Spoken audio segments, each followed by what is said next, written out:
வெகு நாட்களா நாம் தமிழர் கட்சி ஒரு பெரிய அனைத்து கட்சிகளோடும் சேர்ந்து எந்த ஒரு ஆர்ப்பாட்டத்தையும் முன்னெடுக்கலை. சில அமைப்புகளோடு சேர்ந்து போன காலங்களில் எடுத்திருந்தோம். ஆனால் பெருவாரியான கட்சிகளோடு சேர்ந்து கிட்டத்தட்ட 31 அமைப்புகளோடு சேர்ந்து ஒரு போராட்டத்தை முன்னெடுக்கிறது, இல்லை முன்னெடுக்கிற போராட்டத்தில் கலந்துக்கிறது இதுதான் முதல் தடவை. தமிழகத்தின் உரிமைகள் எப்பப்பெல்லாம் போகுதோ அங்கே தமிழகத்தின் உரிமைக்கு குரல் கொடுக்க வேண்டிய கடமை எல்லா கட்சிகளுக்கும் இருக்குது. அதில் நாம் தமிழர் கட்சி எப்பயும் முன்னணியில் இருக்குது. அதில் நாம் தமிழர் பிள்ளைகள் முன் வரிசையில் நிற்பாங்க. போராளிகள் என்கிற முறையில் முதல்ல எது நடந்தாலும் அந்த போரில் முன்னணி வீரர்களாக இருப்பாங்க. இப்போ சமீபத்தில் எந்த தேர்தலும் கிடையாது. ஒரு அறிவியல் பூர்வமாக நீங்கள் உத்தி பண்ணணும்னா அதை கடைசி ஆண்டு தான் பண்ணது. ரொம்ப ரொம்ப எளிய சிந்தனை. அரசியலில் பாலப்பாடம் தெரிஞ்சவங்க யாருக்குமே தெரியும். நீங்கள் எந்த உத்தியும் இப்போ அரசு வந்தோட பண்ண பிரயோஜனம். 2029 தேர்தல்னா நீங்கள் 28 இறுதி வாக்கில் நீங்கள் பண்ணால் போதும். அந்த உத்திகள் எல்லாம் அந்த மனமாற்றங்கள் ஏற்படுத்துறது, மடை மாற்றங்கள், கோட்பாடு மாற்றங்கள் ஏற்றதெல்லாம் ரொம்ப அரசியல் அறிவியல் தெரிஞ்சவங்களுக்கு, செஃபாலஜி தெரிஞ்சவங்களுக்கு, பாலிடிக்ஸ் தெரிஞ்சவங்களுக்கு ரொம்ப எளிமையாக தெரியும். இந்த எந்த செயல்பாடும் நீங்கள் இப்போ முதல் ஆண்டு இப்போ பண்ணுறீங்கல்ல, இந்த எந்த செயல்பாடும் உங்களுக்கு 2029 தேர்தலையோ இல்லை 31 தேர்தல் நடந்தாலோ அப்போ இது எதிர் ஒலிக்காது. கஷ்டத்துக்கே நம்ம கஷ்டம் கொடுப்போம். நாம் தமிழர் கட்சி அமைப்பு அப்படிப்பட்ட ஒரு அமைப்பு தான். ஆனால் தொடர்ச்சியாக கடுமையான களப்பணிகள் மூலமாக இதெல்லாம் தொடர்ச்சி எறிவோம், அதை நோக்கி நகர்வோம். அதை தாண்டி நிச்சயமாக தாவேகாவோட தாக்குதல் நாம் தமிழர் கட்சி மேலே இருக்கும் என்பதை நான் உறுதியாக சொல்கிறேன். அந்த விதத்தில் எதிர்காலமான வேண்டிய தேவையும் உருவாகும் என்பதை நான் சொல்கிறேன்.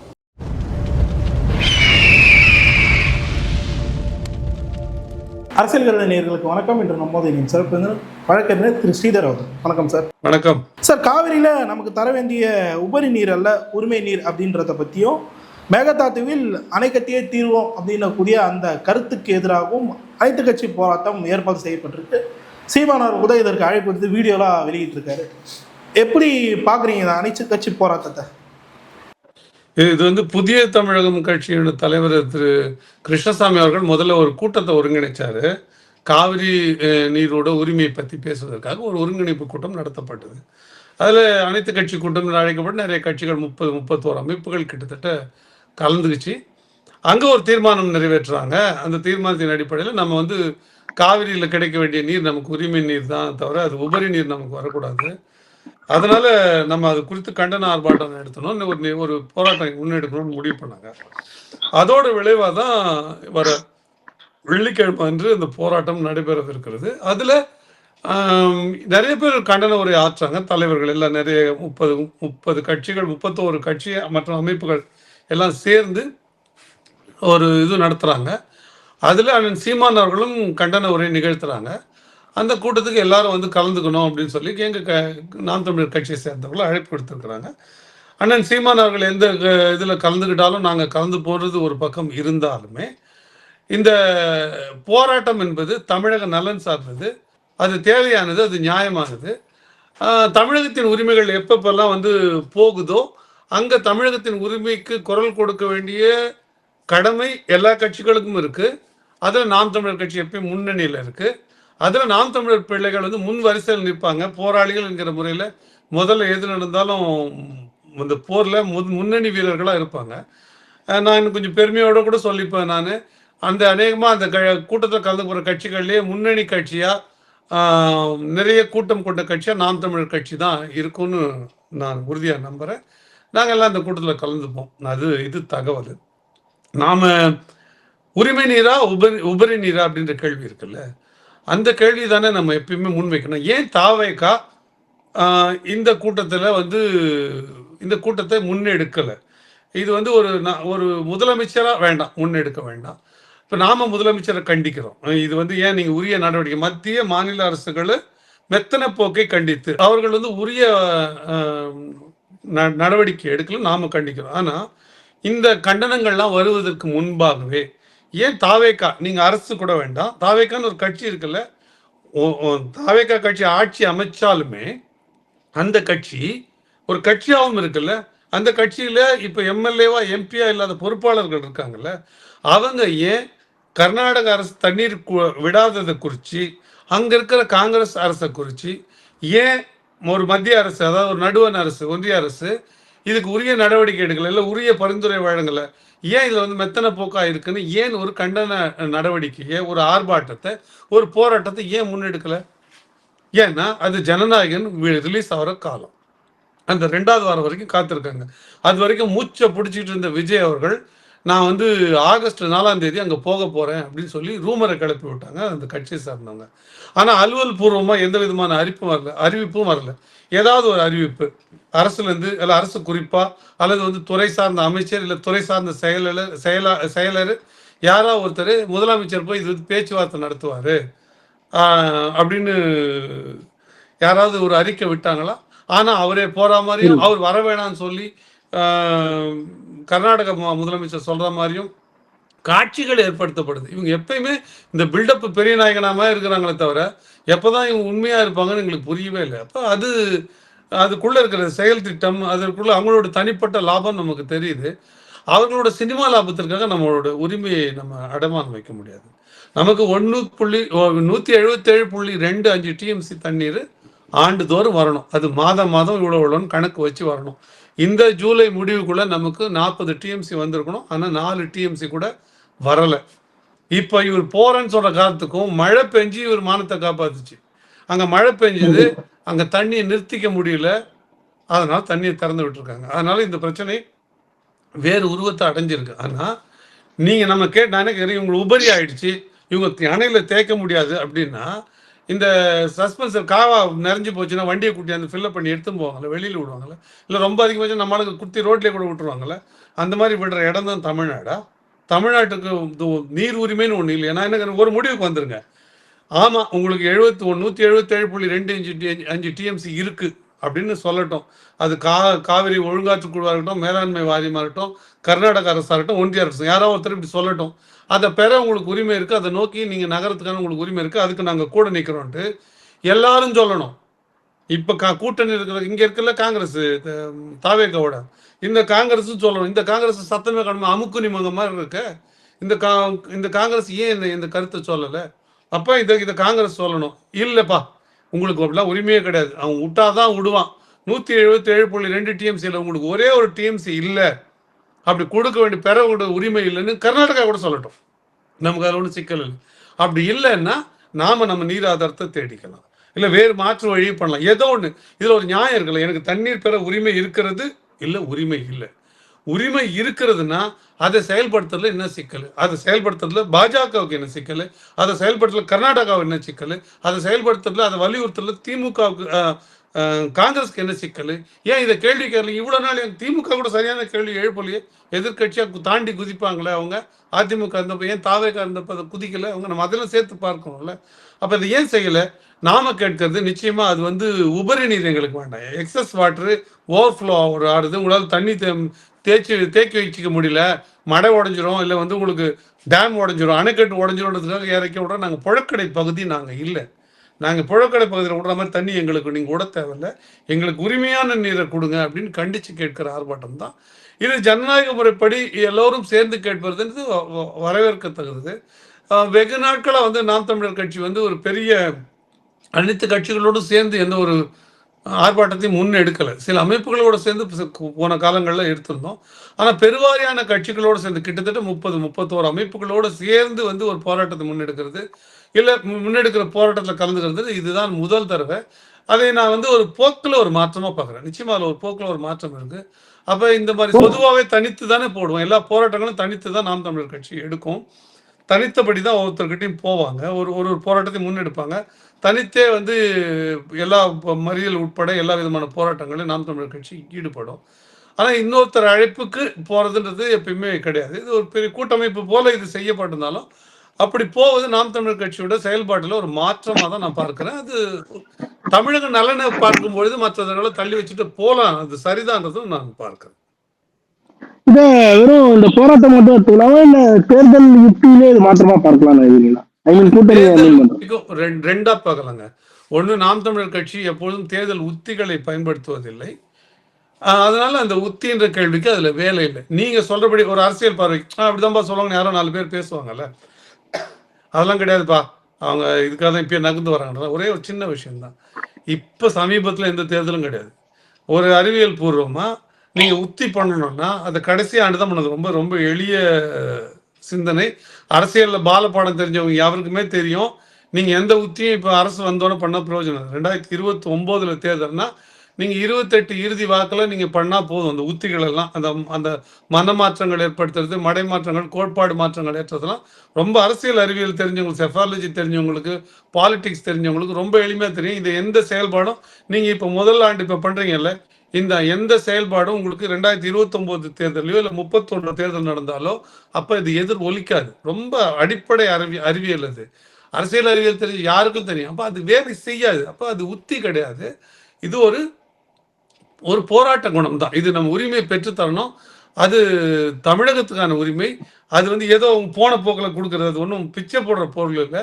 அது நிச்சயமான உரிமையான பொருள். அதுக்கு நம்ம பெற தகுதி இருக்குது, அதுக்கான நியாயம் இருக்குது. அது ஒரு உரிமை.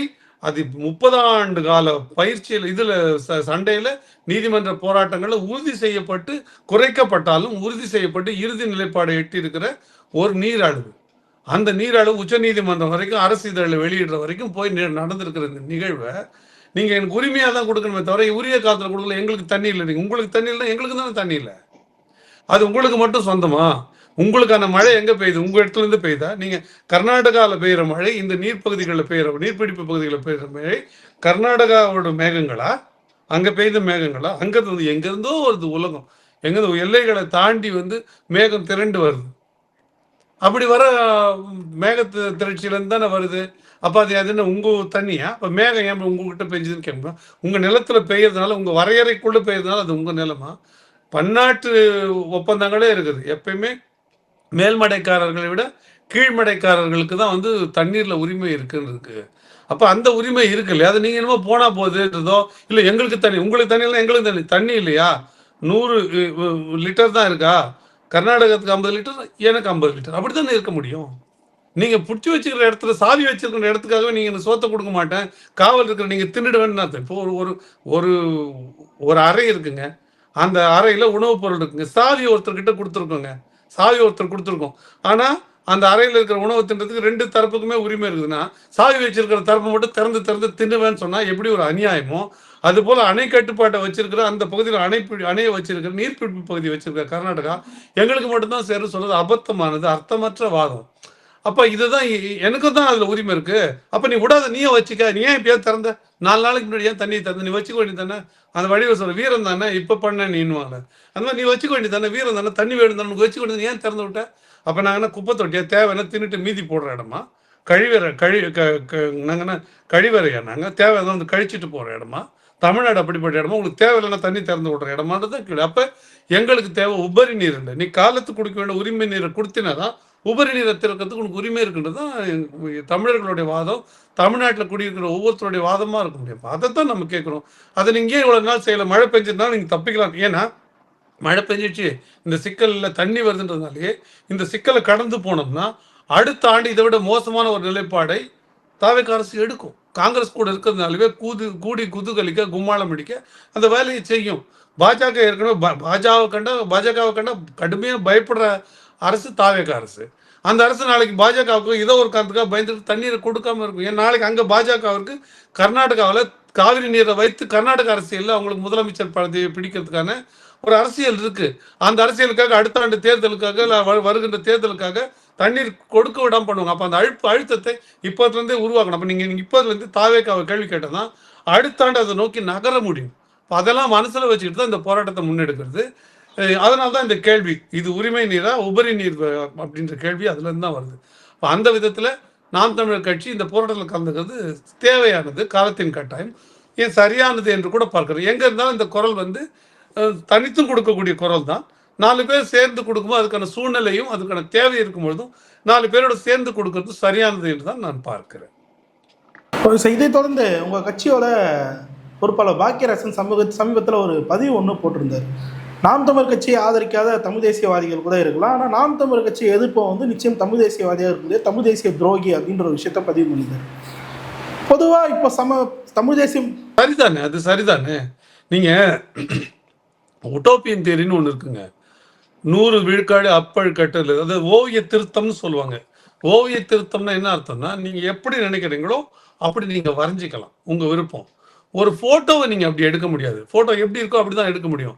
மூக்கு நீட்டுனா நீட்டு தான், கண்ணு பெருசுனா பெருசு தான், சின்னதுனா சின்னது தான், ஆம் வாடிய சதைனா வாடியது தான். அப்படிதான் நீங்க ஃபோட்டோ எப்படி இருக்கோ அப்படியே தான் எடுக்க முடியும். ஆனா ஓவிய திருத்தம் என்னன்னா, நீங்க எப்படி வேணா வரைஞ்சிக்கலாம். உங்களுக்கு எவ்வளோ மூக்கு வேணும், எவ்வளோ முடி வேணும், எவ்வளோ பெரிய காது வேணும், என்ன மாரி ஒரு கூர்மையான நாசி வேணும், எவ்வளோ பெரிய கழுத்து வேணும், இது எல்லாத்தையும் ஓவிய திருத்தமா வரைஞ்சிக்கலாம். அது வந்து கற்பனையில தான் இருக்கும். உண்மையில அப்படி ஒன்று யாருமே அப்படி கிடையாது. ஓவிய திருத்தமான மனிதர்கள் யாருமே இல்ல. நெருங்கி வரக்கூடிய மனிதர்கள் கூட நம்ம பார்க்கலாம். அப்போ ஓவிய திருத்தமா எதுவும் இல்ல. 100 விழுக்காடு சரியா எதுவுமே இல்ல. எந்த எந்த கோட்பாடும் இல்ல. ஏன்னா பரிணாம வளர்ச்சியில வளர்ச்சி என்பது வரும்போது ஒரு குறையும் நிறையும் சேர்ந்து தான் வரும். அந்த குறைய சரி பண்ண பரிணாம வளர்ச்சி முயற்சி பண்ணும். அந்த குறைக்கு ஏத்த மாரி தகவமைச்சுக்கும். தகவமைச்சுக்கும்போது சில பிழைகள் ஏற்படும்.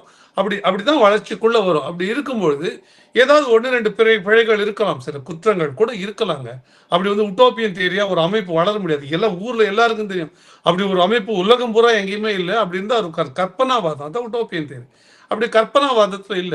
நீங்க அப்படி இருக்குன்னா, உங்களுக்கு அத நயந்து உரைக்க, ஏன் தேவைப்பட்டா இடித்து உரைக்க எல்லா உரிமையும் உண்டு. அத பத்தின விமர்சனங்கள் செய்ய பொதுவெளியில் எல்லாருக்குமே உண்டுங்க. நான் சொல்றேன் எல்லாருக்கும் உண்டு.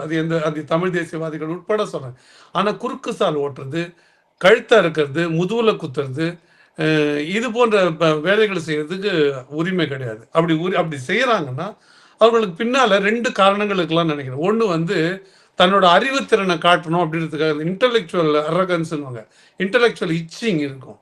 தான் பெரிய அறிவாளி அப்படின்ற அந்த அறிப்பை நிலைநிறுத்தத்துக்காக இன் பிட்வீன் லைன்ஸ் ரீட் பண்ணுவாங்க. இதுக்கு நடுவில் என்ன இருக்கு, இதுக்குள்ள எதை இன்டர்பிரேட் பண்ணலாம், என்ன மாதிரி காரணங்களை சொல்லலாம் தேடி தேடி அதன் மூலமா அவங்க அறிவு புலமையை அறிவு திறனை வெளிப்படுத்துவாங்க. இன்டெலெக்சுவல் இச்சிங்க அவங்க அதில் இச்சிங்கை வெளிப்படுத்துவாங்க. அது வந்து இன்டெலிஜென்ஸ் அரோகன்ஸ்ன்னு நான் சொல்றேன். அந்த இன்டெலிஜென்ட் அரோகன்ஸ் தேவையில்லைங்க. நீங்க இந்த இன்டெலிஜென்ட் அரோகன்ஸ் நன்மையை நோக்கி, ஒரு வளர்ச்சியை நோக்கி, ஒரு இடித்துரைத்தலை நோக்கி நீங்க சொன்னீங்கன்னா அதோட கருத்து படங்களும் அப்படிதாங்க. கருத்து படங்கள் பூராவுமே அது வந்து இன்டெலிஜென்ட்டா வந்து ஒரு விஷயத்தை இடித்துரைக்கிறது. அது சொல்றது, அதை சொல்றத நாசுக்கா நயமா சொல்றது. அப்படி சொல்லும்போது யாருக்கு நகைச்சுவையா கூட சொல்லும். அப்படி சொல்லும்போது அது புரியும். அது வந்து ஒரு திருத்தி கொள்கை. ஆமா அப்படி ஒரு தவறு இருக்குல்ல, அது சரி பண்ணிக்கணுன்ற எண்ணத்தை கொடுக்கும். ஆனா அதை மாறி நீங்க வந்து குறுக்கு சால் ஓட்டுறீங்க. அது எப்பயுமே வந்து அதை வெட்டி சாய்க்கிற முயற்சியில பேசுனா அது தவறானது. அப்படி பேசுபவர்களுக்கு உள்ளூர தமிழ் தேசியத்தின் வளர்ச்சி மேல ஒரு கோபம் இருக்கலாம். இல்ல அந்த வளர்ச்சி தன் வளர்ச்சியை விட பெருசா இருக்கு அப்படின்றதா இருக்கலாம். நம்ம நினைக்கலையே இந்த தமிழ் தேசியம் இந்த ஆட்கள் இவ்வளவு பெருசா வளருவாங்கன்னு நம்ம நினைக்கலையே, வளர்ந்துட்டாங்களே இவங்க அப்படின்ற உள்ளுக்குள்ள ஒரு ஒரு ஒரு வன்மம், ஒரு கண்மம், ஒரு ஒரு காழ்ப்பு இருக்கும்ல, அதான் இருக்கலாம். இப்படி பல விதங்கள்ல இருக்குல்ல உணர்வுகள், அப்படி இருக்கலாமே தவிர நீங்க ஒரு வேளை பிழை இருக்குனாலும் அதை வந்து இப்படி சொல்லுவதோ இல்லை அதன் மூலமா இப்படி உங்க இன்டெலிஜென்ஸை காட்டுறதுக்காக இப்படி பேசுவதோ தமிழ் தேசியத்தை கெடுப்பதாக தான் ஆகும். அவங்க தமிழ் தேசியவாதியா இல்லை தமிழ் தேசியத்து மேல நேரடி பற்று கொண்டவங்களா இருக்க முடியாது. ஒரு அமைப்பு அப்படிதான் வளரும். இன்னும் யார் விமர்சிக்கிறாங்களோ அந்த விமர்சிக்கிற எந்த நபரையும் பார்த்து என்னால் சொல்ல முடியும், என்னால் கேட்க முடியும். நீங்கள் சொல்லுகிற உங்கள் அமைப்பிலே வந்து நீங்க இந்த விமர்சனத்தை வைக்கிற உங்கள் அமைப்பிலேயே இப்படி 100 குற்றங்கள் இருக்கிறது என்று சொல்ல முடியும். அப்படி சொன்னா அது சரியா வராது. ஒரு அமைப்பு அப்படிதான் வளருங்க. அப்படிதான் தன்னை செதுக்கிக்கும். கொஞ்சம் கொஞ்சமா தான் அது செதுக்கிக்கும். அது இப்பயே வந்து நிறைய நாம் தமிழர் கட்சியில பெரிய மாற்றங்கள் வந்து தான் இருக்குன்னு தான் நான் பார்க்கிறேன். பல படிநிலைகளை தாண்டி தான் வந்திருக்கு இந்த 15 ஆண்டு கால பயணத்துல. அப்புறம் நீங்க வெட்டி பேசுறீங்க, நீங்க வந்து குறுக்கு சால் ஓட்டுறீங்கன்னா அதோட எண்ணம் வேறையா இருக்கு. அது உள்நோக்கம் கொண்டது, இல்ல மன காழ்ப்பு கொண்டது, பொறாமை கொண்டதை தான் நான் பார்க்கிறேன். அவர் பாக்யராஜன் அவர்கள் போட்டுக்கிற பதில் சரியானதுன்னு என் மனசுக்கு படுது. இறுதியாக ஒரே ஒரு கேள்வி தான் சார். 6 மாதம் வரைக்கும் இந்த அரசை விமர்சிக்க மாட்டோம் அப்படின்னு சொல்கிறது சீமானோட கருத்தாக இருந்தது அப்படின்னு சொல்லிட்டு அவர் நெருங்கிய நண்பரே சில பேர் சொல்லியிருந்தாங்க. ஆனால் இப்போ 3 மாதம் தான் முடிஞ்சிருக்கு. இப்போ என்னன்னா திடீர்னு உள்ள வந்து விமர்சிக்க ஆரம்பிச்சிட்டாரு. எப்படி எடுத்துக்கிறது இது? இன்னும் கூட விமர்சிக்கல, இன்னும் விமர்சிக்கவே ஆரம்பிக்கல. நீங்க எங்க விமர்சிச்சாரு? அவர் விமர்சிச்சிருந்தா இந்நேரம் எத்தனை பிரஸ் மீட் வச்சிருப்பாரு, எல்லாத்துக்கும் ஒரு எத்தனை மரணங்களுக்கு ஒரு கருத்து சொல்லியிருப்பாரு. ஒரு அறிக்கை அளவுல தான் இருக்கு எதுவுமே. இன்னும் விமர்சனமோ போராட்டமோ இல்லை. காவிரி சிக்கல் வந்து காலத்தோடு செய்ய வேண்டிய போராட்டம். அதை நீங்க வந்து தள்ளி வைக்க முடியாது. நீங்க காற்று உள்ள போதுதான் தூற்றணும், தேவை உள்ள பசி உள்ள போதுதான் உண்ணணும், தூக்கம் தேவைப்படும் நேரத்துல தான் தூங்கணும். 10 மணி நேரம் தூங்கி எழுந்துச்சு அப்புறமா திருப்பி 11ஆம் மணி நேரம் தூங்க முடியாது. அப்போ அது தேவையோட காலத்தோட சம்பந்தப்பட்டது. இப்பதான் காவிரி, இப்பதான் குறுவை சாகுபடி, இப்பதான் காவிரியில நமக்கு வர வேண்டிய நீர் வரணும் போதுமான அளவுக்கு. இப்ப நீங்க இந்த குரல் கொடுக்கலன்னா அது பின்னாடி அது கொடுத்து பிரயோஜனம் இல்லை. அடுத்த ஆண்டு தேவையா அது போயிடுது. அப்ப அதை தவிர என்ன விமர்சனத்தை வச்சுட்டாரு சொல்லுங்க? ஒரு பெரிய விமர்சனத்தை வைக்கல. சில குறைகளை சுட்டி காட்டியிருக்கோம். விமர்சனம் வைக்கணும்னா 1000 விமர்சனம் இருக்கு. உங்களுக்கு தெரியும் அந்த சீமானுடைய விமர்சனங்கள் எவ்வளவு கூர்மையா இருக்கும்ட்டு. அது வந்துடக்கூடாதுன்றதுக்காக தான் தொடர்ச்சியா வலைத்தளங்கள்ல ஒரு நையாண்டி போக்கு, அண்ணன் அவர்களை பத்தி, சீமான் அவர்களை பத்தி குறைவான பேச்சுக்களை பேசுறது, அவர் கார் வாங்கிட்டாரு, அவர் இதை வாங்கிட்டாருன்னு அப்படின்னு நிறைய நிறைய சங்கர்கள் வந்திருக்கிறாங்க. அவங்கெல்லாம் இப்படிலாம் பேசுறாங்க. இந்த சங்கர்கள் வந்து அதிமுக எப்படி ஆதரிச்சு பேசுனாங்க அப்படின்றத நம்ம பார்க்கிறோம். அவங்களுக்கு ஒரே ஒரு இது இருப்பு தான், இந்த சங்கர்கள்லாம் கைது செய்து உள்ள தள்ளப்பட்டவங்க. இன்னொரு தடவை கைதாகிடக்கூடாது, அதை தாவேக அரசு மூலமா கைதாகிடக்கூடாது. ஏன்னா திமுக விட மிக காட்டமா இது போன்ற விஷயங்கள் கைது போன்ற நடவடிக்கைகளை செய்கிற அரசு தாவேக அரசு. அதனால அண்டி பிழைக்கணும் அப்படின்ற காரணத்திற்காக திமுகவோட தவறுகளை பேசியே தாவேகாவை குளிர்ச்சி பண்ணி தாவேகா குற்றங்களை மறைச்சு பேசுகிற சங்கர்களை நம்ம பார்க்கிறோம். அது அவர்களுக்கு தேவையா இருக்கு. நீங்க எதிர்த்து பேசிட்டு அவர் இருந்த முடியுமா? இருக்க முடியாது. நாசூக்கா தான் பேசிட்டு போறாங்க, நம்ம பார்க்கிறோம். திமுக பேச வேண்டிய கட்சி நிச்சயமா பேசப்பட வேண்டிய கட்சி. அந்த நியாயத்தினால திமுகவிற்கு மக்கள் மேல இருக்கிற கோவத்தினால, எப்படி வந்து திமுக மேல இருக்கிற கோவத்தினாலேயே தாவேகா மக்கள் வந்து ஆதரிச்சாங்களோ, அதே போல திமுகவோட மேல இருக்கிற கோவத்துல அவங்க ஊழல்னாலேயே சங்கர் போன்றவங்களை ஆதரிக்கிறவங்க நிறைய பேர் இருக்காங்க. அதனாலவே அவர் ரொம்ப நியாயவான் மாதிரியும், அவர் ரொம்ப சரியானவர் மாதிரியும் பேசுகிற பேச்சுக்களையும் நம்ம பார்க்கிறோம். எல்லாவற்றுக்கும் காலம் வந்து ஒரு ஒரு பதில சொல்லும். ஒரு ஒரு நேரத்துல வந்து 2020 கடைசி 21 தொடக்கத்துல தீவிர திமுக நிலைப்பாடு கொண்டிருந்தாரு வசுக்கு சங்கர். வசுக்கு சங்கர் அதுக்கு பிறகு பாத்தீங்கன்னா அவர் அரெஸ்ட் பண்ணி உள்ள போட்டோன்னே 21 22ல திமுக எதிர்நிலைப்பாடு எடுத்தாரு. அதுக்கு பிறகு 25 கடைசியில் நீங்க பாத்தீங்கன்னா அதிமுக கிட்ட வந்து பணம் வாங்கிட்டு அதிமுகவோட அஜெண்டாவெல்லாம் பேசினார். ஐயோ, எடப்பாடி போல பெரிய தலைவர் கிடையவே கிடையாது, அவர் ஒரு மேதை, அவர் ஒரு வியூக வகுப்பாளர், இவ்வளவு பேரை போயிட்டாருன்னா பாருங்களேன், எவ்வளவு பேர் கட்டி காப்பாத்திட்டாரு, யார் வெளியே போனாலும் கவலை இல்லைன்னு சொல்லிட்டாரு அப்படின்னு பேசின அவரு இன்னைக்கு எல்லாரையும் அரவணைக்காம போறாரு. அவர் ஒரு உதவாதவர், அவர் ஒரு ஒன்று எதுக்கும் லாயக்கு இல்லாதவர்னு அவரே பேசுறாரு. இன்னைக்கு வந்து தாவேகா நிலைப்பாடு எடுத்துட்டு பேசுறாரு. தாவேகா போட்டியிட்ட போது கூட ஒரு தாவேகாவை பெருசாக ஆதரிச்சு பேசல, அதிமுகவை ஆதரிச்சு தான் பேசினா நம்ம பார்த்தோம். அப்போ இது போன்ற நிலைப்பாடு கொண்டவர்கள் பேசுற பேச்சுக்கும் தமிழ் தேசியத்தை எதிர்த்து பேசுற மற்ற தமிழ் தேசியர்கள் என்று சொல்லிக் கொள்ளுவர்களுக்கும் பெரிய வித்தியாசம் இல்லை. குறைகள் இருக்கா? இருக்கலாம், இருக்கு. சுட்டி காட்டணுமா? சுட்டி காட்டுங்க. விமர்சனமா? விமர்சனம் பண்ணுங்க.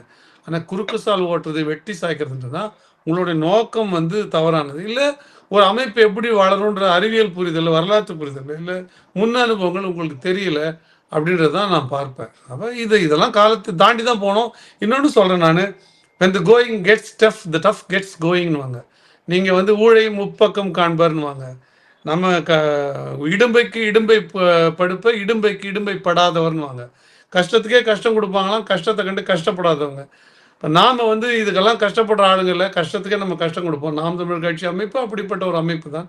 ஆனால் தொடர்ச்சியாக கடுமையான களப்பணிகள் மூலமாக இதெல்லாம் தொடர்ச்சி எறிவோம், அதை நோக்கி நகர்வோம். அதை தாண்டி நிச்சயமாக தாவேகாவோட தாக்குதல் நாம் தமிழர் கட்சி மேலே இருக்கும் என்பதை நான் உறுதியாக சொல்கிறேன். அந்த விதத்தில் எதிர்காலம் வேண்டிய தேவையும் உருவாகும் என்பதை நான் சொல்கிறேன். சார், பல்லரி கேள்வி தெளிவாக நேரத்துக்கு நன்றி.